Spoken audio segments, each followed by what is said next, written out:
Bien, paz del Señor para todos. Dios les bendiga. Es un gusto en esta mañana poder estar delante del Señor y poder hablar de su palabra.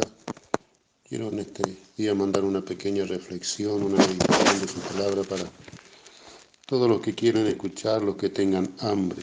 Y los que no tengan hambre, bueno, pueden quedarse ahí tranquilos. Es una pregunta que alguien le hace al Señor Jesús allí en San Lucas capítulo 13. Vamos a leer desde el versículo 22. San Lucas capítulo 13, versículo 22 dice: Pasaba Jesús por ciudades y aldeas, enseñando y encaminándose a Jerusalén.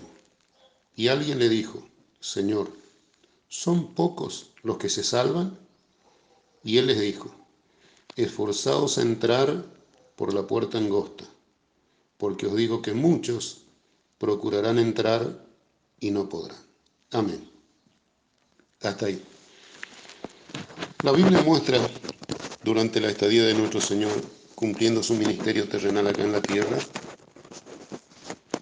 de que iba pasando por ciudades y por aldeas. Ciudades grandes y por lugares donde no había grandes ciudades, pero había gente, había personas que necesitaban escuchar el Evangelio, las buenas nuevas de salvación. Dice que él se iba encaminándose hacia Jerusalén. El destino final de él era Jerusalén. En esta ocasión era la Jerusalén terrenal, pero el destino nuestro de la iglesia es Jerusalén, la celestial. Y de la misma manera que el Señor se encaminaba a Jerusalén, nosotros hoy estamos caminando espiritualmente hacia la ciudad nueva, la Jerusalén celestial, que está preparada para todos aquellos que un día hemos conocido y hemos escuchado la palabra del Señor. Entonces, mientras iban caminando, alguien se le acerca y le hace una pregunta: ¿son pocos los que se salvan? Esa es la pregunta en esta mañana y la reflexión a la que yo quiero llevar a todos los que escuchen esta palabra. Una reflexión, como una meditación, para que nosotros también podamos meditar y preguntarnos: Señor, ¿son pocos? ¿Son muchos? Pero que entre esos pocos o muchos, Señor, yo pueda estar. Que es lo más importante, es nuestra salvación. La Biblia dice, por la boca del apóstol Pablo: ocupaos en vuestra salvación con temor y temblor. Y hoy los templos están cerrados, en nuestro ministerio al menos, quizás en otro ministerio están abiertos, se reúnen. Nosotros todavía no hemos recibido orden de Dios y estamos orando y aún ayunando para que Dios nos dirija, nos guíe, porque no es cuestión de abrir hoy y mañana volver todo atrás y cerrar, porque entiendo que esto es de parte de Dios. Nos dio muchos años, cultos gloriosos, aniversarios, santas cenas, convenciones, campañas, donde vimos la gloria de Dios y donde el Espíritu Santo salvó, sanó, operó milagros, bautizó con Espíritu Santo, derramó dones, derramó ministerios en varones, en hombres, en mujeres, los capacitó para su obra en el ministerio y nos hemos alegrado y nos hemos gozado, y esos cultos quizás están grabados en nuestros corazones y en otros quizás no. En otros quizás quedó como: qué hermoso culto, qué hermosa reunión, qué hermosa palabra, qué hermosa enseñanza, pero ahí quedó y nos olvidamos.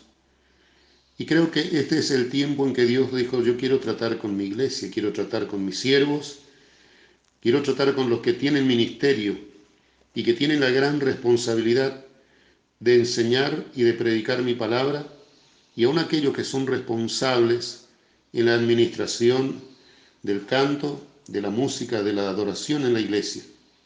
También hemos tenido reuniones de alabanza muy lindas, pero todo pasa y pareciera que llegamos a un acostumbramiento, y Dios no quiere que nos acostumbremos a venir al culto, sentarnos, gozar, disfrutar de 1 hora, 2 horas y luego volver a casa y volver a la rutina. Dios hoy está buscando verdaderos adoradores y adoradoras que le adoren en espíritu y en verdad. Y cuando Él enseña a sus discípulos a orar, le dice, tú cuando oras, enciérrate en tu habitación, cierra la puerta tras ti o cuando ayunas, y ora a tu Padre que ve en secreto. Y tu Padre que ve en secreto te recompensará en público. De manera que la verdadera adoración no es en público.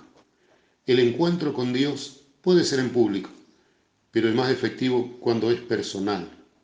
Cuando el hombre y la mujer se enfrentan cara a cara con el Señor en su intimidad. Y hoy estamos en casa, del trabajo, el que trabaja a su casa, no hay reuniones, no hay culto, tenemos tiempo para estar con la familia, tenemos tiempo para disfrutar de nuestras esposas, las esposas de los esposos, de los hijos, de las hijas, los que somos abuelos de los nietos, disfrutar de ellos, enseñarles la palabra, orar con ellos, transmitirles las vivencias que hemos tenido en este camino glorioso en el que estamos transitando y, como dije al principio, en que estamos caminando hacia la Jerusalén celestial, que es nuestra meta final. Entonces, cabe la redundancia en esta mañana y la pregunta, ¿son pocos los que se salvan? Y eso yo creo que tendríamos que nosotros preguntarnos, Señor, ¿está mi nombre escrito en el libro de la vida? ¿Siento el gozo de la salvación cada día, cada mañana que me despierto? Cada día que me levanto, Señor, hay en mi corazón una palabra, un texto de tu palabra, una alabanza, la letra de una canción, de un himno, de un coro, que me refrigere el alma, el espíritu, y que me haga sentir de que soy ciudadano del reino de los cielos. Yo creo que si hay cosa importante es cuidar nuestra salvación, hoy más que nunca. Como dije, los templos están cerrados, pero en los hogares Dios quiere volver a su iglesia como el tiempo primitivo cuando nace la iglesia. Cuando nace la iglesia, los cultos eran en los hogares, en casa de familia. La iglesia apostólica, la iglesia primitiva, y el mismo apóstol Pablo cuando habla en sus cartas dice, en la casa de fulano, en la casa de sultano, en la iglesia que está en su casa. O sea, cada hogar, cada familia era una iglesia. La iglesia quiere decir reunión de personas. Y donde hay una familia cristiana, qué feliz, qué maravilloso que es toda la familia reunirse los días miércoles o viernes o sábado que hay culto y domingo y comenzar a cantar, a adorar a Dios, leer una porción de la palabra. Nuestra adoración tiene que ser en privado y yo le aseguro que usted va a ver la gloria de Dios en su hogar. Va a ver a sus hijos llenarse del Espíritu Santo, va a ver a sus hijas llenarse del Espíritu Santo, porque ahí están los verdaderos adoradores. No estamos en público, estamos en privado, no nos ve la gente, no nos dicen qué bien que cantó, qué lindo que predicó, pero ahí está la familia, ahí están nuestros hijos, ahí está nuestra esposa, ahí están los verdaderos adoradores, lo que tenemos que formar para entrar con nosotros al reino de los cielos. Porque cuando teníamos culto, quizás no teníamos tiempo para estar con la familia, por el trabajo, por las actividades en la iglesia, en las reuniones, reuniones de culto, reuniones de oración, reuniones de jóvenes, reuniones de escuelita. Entonces no había tiempo para estar con la familia. Hoy Dios dijo, yo les voy a cerrar toda esa actividad para que tengan tiempo, primero para mí y segundo para su familia, para edificar la familia. Y yo creo que este es el tiempo que tenemos que aprender y que tenemos que estar atentos a lo que Dios quiere hacer con nosotros. No estar desesperado cuándo se va a abrir la iglesia, cuándo se va a abrir el salón, cuándo vamos a volver a congregarnos. No sabemos. Ni sabemos si vamos a volver a congregarnos. Ni sabemos si Dios va a permitir que nos congreguemos. Hasta hoy, gracias a Dios, su presencia está. Pero creo que después de esto, lo que viene no es bueno. Lo que viene no es mejor. No vienen días mejores. Pero para los que amamos a Dios, los días que vengan, mejores o peores, vamos a disfrutar de la bendición de Dios. Vamos a disfrutar de lo que Él nos da, de la libertad que Él nos da para cantar, para alabar a Dios, para disfrutar de su palabra, de sus mandamientos, para estar como Él quiere que estemos. Yo creo que hay cosas importantes, valores que tenemos que recuperar, que es la familia. Yo creo que si hay cosas importantes en nuestra vida son nuestra familia. La esposa, el esposo, los hijos, las hijas, nietos, gloria al Señor, poder disfrutar de ellos, poder compartir con ellos, nosotros que ya llevamos años en el camino, compartir experiencia, vivencia que hemos vivido, de la grandeza de Dios, de la gloria de Dios. Entonces, qué bueno que es que en esta mañana podamos reflexionar en esta palabra que Dios puso en mi corazón hace unos días, mientras oraba y meditaba en su palabra, esta pregunta que alguien le hizo, porque en ninguno de los otros 3 evangelios encontré que alguien le haya hecho esta pregunta. Lucas es el único evangelista que escribe esta pregunta que le hicieron. Son pocos los que se salvan y no dice el nombre, si era un apóstol, si era un discípulo o si era alguien del pueblo. Pero esa persona tenía una preocupación, saber si eran muchos o eran pocos los que se salvaban. ¿Por qué? Porque habían escuchado a Jesús, habían escuchado su enseñanza, habían escuchado la doctrina de él y a muchos no les gustaba, porque a la gente hoy le gusta escuchar lo que quiere escuchar y hacer lo que ellos quieren, vivir a su manera, pero para entrar al reino de los cielos tenemos que vivir a la manera de Dios, no es vivir a nuestra manera, no es vivir conforme a nuestros pensamientos, es vivir de acuerdo a la palabra del Señor. El Evangelio de San Juan, hermanos, para hacerlo un poquito más claro, es muy importante amar a Dios, porque para ser salvos tenemos que amar a Dios. Para estar con Él tenemos que amarle, si no es imposible. San Juan capítulo 14, dice el versículo 15, si me amáis, guardad mis mandamientos. O sea que si amamos a Dios, tenemos que guardar los mandamientos de Dios. Y el principal y gran mandamiento es amarás al Señor tu Dios con todo tu corazón, con toda tu fuerza, con toda tu mente y con toda tu alma. Y el segundo es semejante. Amarás a tu prójimo como a ti mismo. ¿Y quién es mi prójimo? Ustedes van a encontrar la parábola de aquel que cayó en manos de los ladrones, aquel que cayó en manos de salteadores.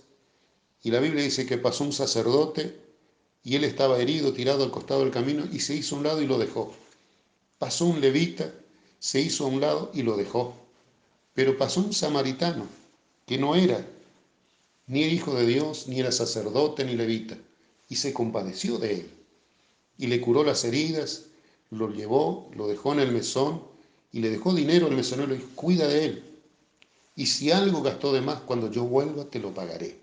Entonces Jesús le hace la pregunta a aquel joven, le dice, ¿quién de este hombre, de esto es el prójimo de él? Y dice, el que usó de misericordia con él.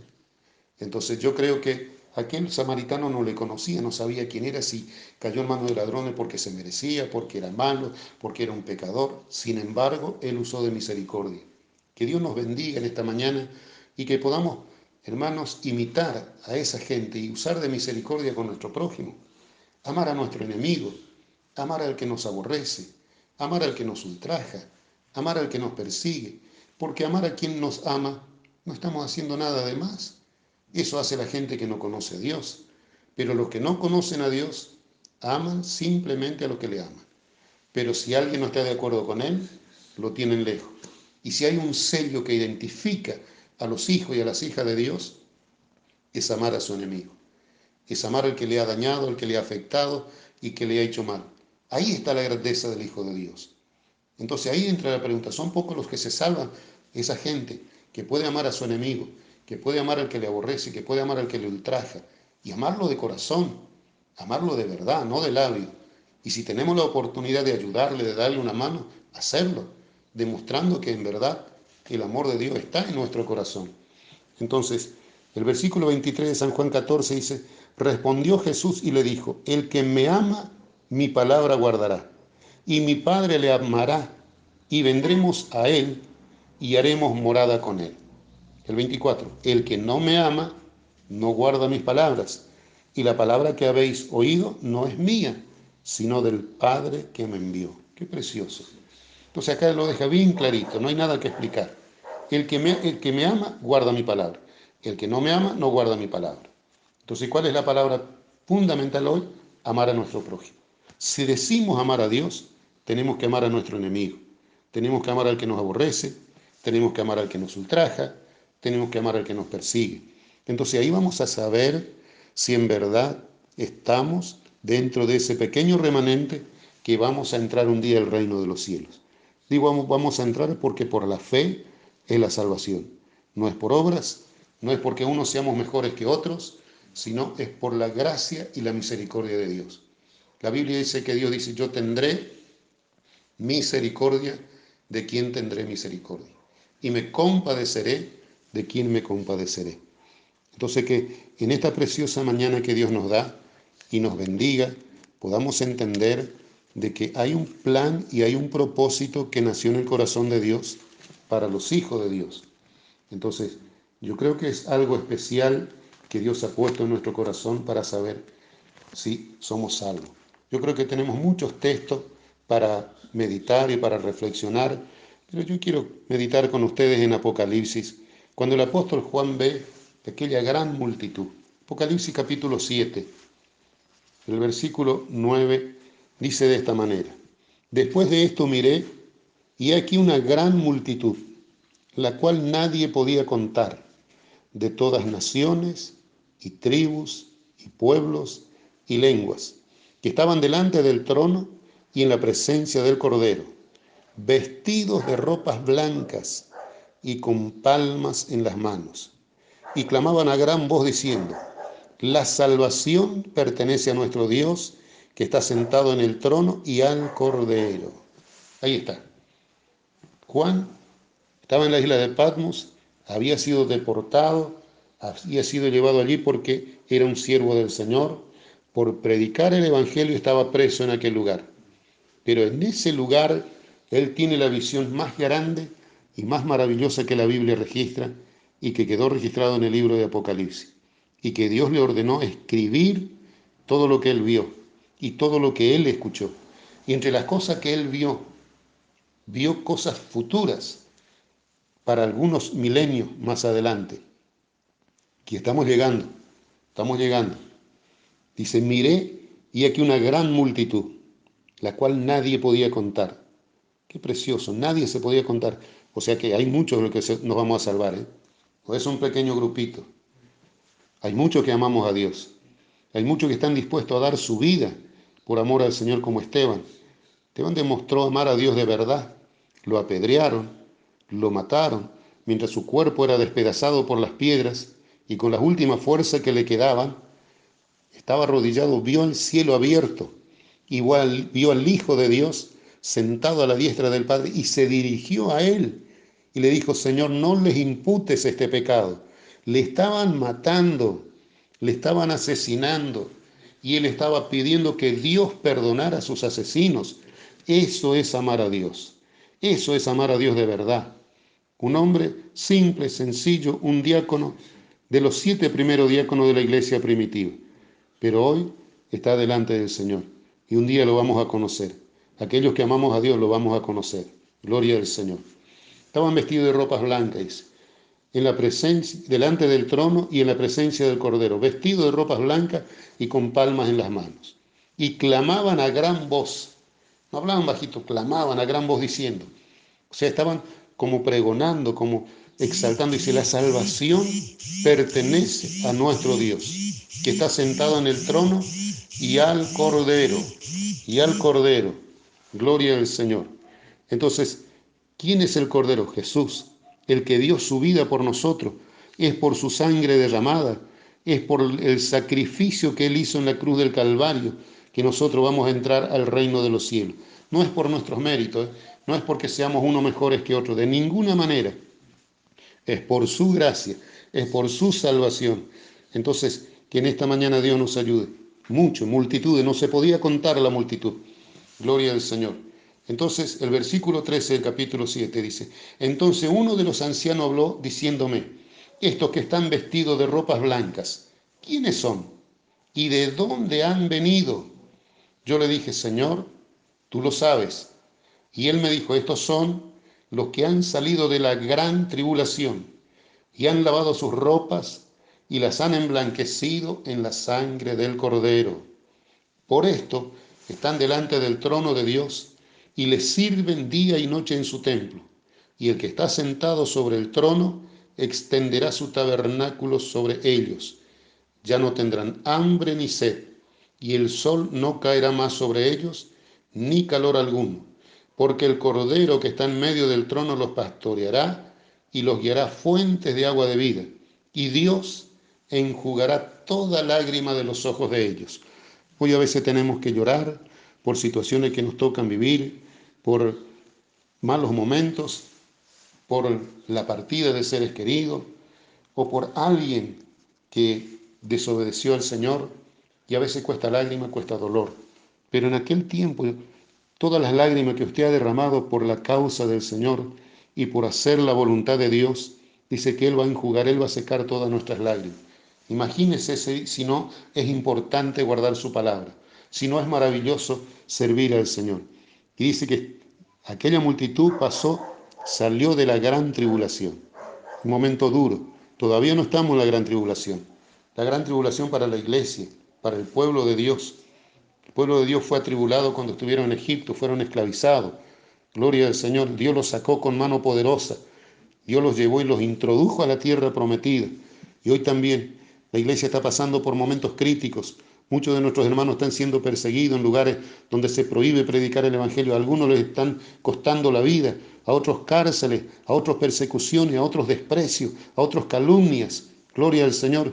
Pero en el libro de los Hechos, el apóstol Pablo, dice la Biblia allí que les dijo a los discípulos, y yo comparto con ustedes, ya para estar terminando, dice Hechos de los Apóstoles, capítulo 14, versículo 22. Leo del 21. Y si después de anunciar el Evangelio a aquella ciudad y de hacer muchos discípulos, volvieron a Listra, a Iconio y a Antioquía, confirmando los ánimos de los discípulos, exhortándoles a que permaneciesen en la fe y diciéndoles, es necesario que a través de muchas tribulaciones entremos en el reino de Dios. O sea que no vamos a entrar al reino de Dios de haber pasado una vida de gozo, de bendición, de prosperidad, de todo. Gloria a Dios, es verdad que Dios puede hacerlo y Dios lo hace, pero también tenemos que estar preparados para persecuciones, para desprecio, para calumnia, para vituperio y para muchas desilusiones, mis hermanos. Entonces es importante guardar su palabra, es importante estar preparado, porque para entrar allá arriba Dios no se va a llevar cualquier cosa, se va a llevar gente que han renunciado a su ego, que viven para Él, que no le importa lo que digan de Él o de ella, que no le importa si les critican, si les aplauden, si los desprecian, si los escupen. No. Están preocupados de lo que Dios dice. Estamos, hermanos, que preocuparnos por nuestra salvación. Entonces, que en esta preciosa mañana Dios nos ayude, Dios nos bendiga y que podamos cuidar nuestra salvación, que es lo más importante. Gloria al Señor. Y si alguno ha defraudado al Señor, sepa qué abogado tenemos para con el Padre, Jesucristo el justo. Él es la propiciación por nuestros pecados. Él es el que derramó su sangre. Jueces acá en la tierra hay muchos, pero hay uno solo que un día va a juzgar. Y si, amado hermano y hermana, usted en esta mañana y escucha esta palabra y cree que ya no hay esperanza para usted, que Dios ya se olvidó, que ya está todo perdido, yo quiero decirle que en Dios todavía hay esperanza, que todavía Cristo sigue salvando, que todavía el Espíritu Santo sigue operando, que todavía sigue haciendo milagros, sanando enfermos, libertando oprimidos por el diablo, destruyendo obras satánicas en los hogares, en las familias. El Espíritu Santo de Dios en esta mañana estará entrando en tu hogar, en tu corazón, cubriéndote con su gloriosa presencia, quemando con fuego divino toda obra del maligno y rompiendo yugo de esclavitud y haciendo libre para que el nombre del Señor Jesucristo sea glorificado. Hoy es una mañana de victoria, es una mañana de júbilo, de triunfo, gloria al Señor. Es una mañana para disfrutar y para decirle, Señor, te doy gracias, porque cuando todos no dan un centavo por mí, todavía tú sigues apostando a mí. Gloria al Señor. Yo creo que aquellos que para los hombres no sirven, dice que Él escogió lo necio, lo vil, lo menospreciado, para avergonzar a los sabios, a los que se creen intelectuales, a los que se creen inteligentes. Dios eligió lo vil. Si te consideras vil, si te consideras que no tienes esperanza, que Dios no va a perdonar tus pecados, yo quiero decirle que si el diablo viene a acusarte por pecados de tu pasado, yo quiero que le recuerde que el presente de Él es el lago de fuego y azufre, y que si tú te arrepientes y te vuelves a Dios, hay una esperanza gloriosa en el reino de los cielos para ti. No hay lago de fuego, hay lago de fuego para el falso profeta, para el diablo, para aquellos que no han querido oír la voz de Dios, ni han amado a Dios, ni han guardado los mandamientos de Dios. Pero si eres un hombre, una mujer, joven, anciano, maduro, que has defraudado al Señor, hay una palabra de fe para ti en esta mañana. Hay esperanza, hay salvación. Cristo no te ha desechado. Todavía su sangre sigue teniendo vigencia, sigue teniendo poder para limpiarte, para lavarte, para purificarte. Y es una mañana de victoria. Que Dios te bendiga en esta hermosa mañana y esta reflexión quede en tu corazón, en tu hogar, en tu familia. Son pocos los que se salvan. No importa, yo quiero estar entre esos pocos o esos muchos, pero quiero estar en esa gran multitud que el apóstol Juan vio, que no se podía contar, de toda tribu, nación y lengua.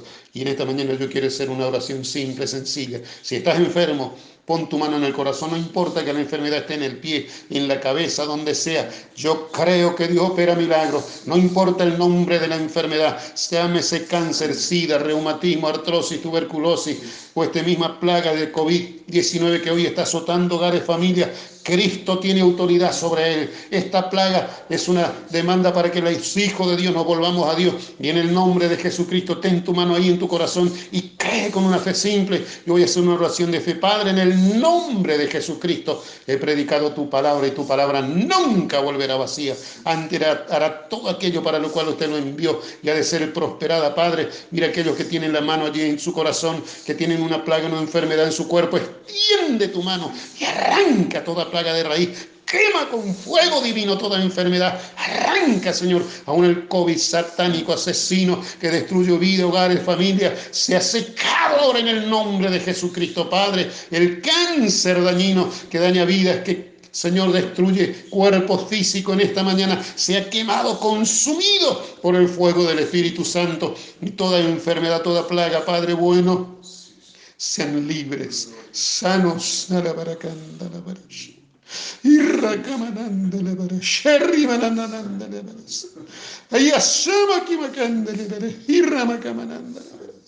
Para tu gloria, Señor, y creyendo en tu palabra, digo que por las llagas de Jesucristo fueron sanados. Por esa palabra le declaro libre, sanos en el nombre de Jesucristo. Amén. Gloria a Dios. Dios les bendiga.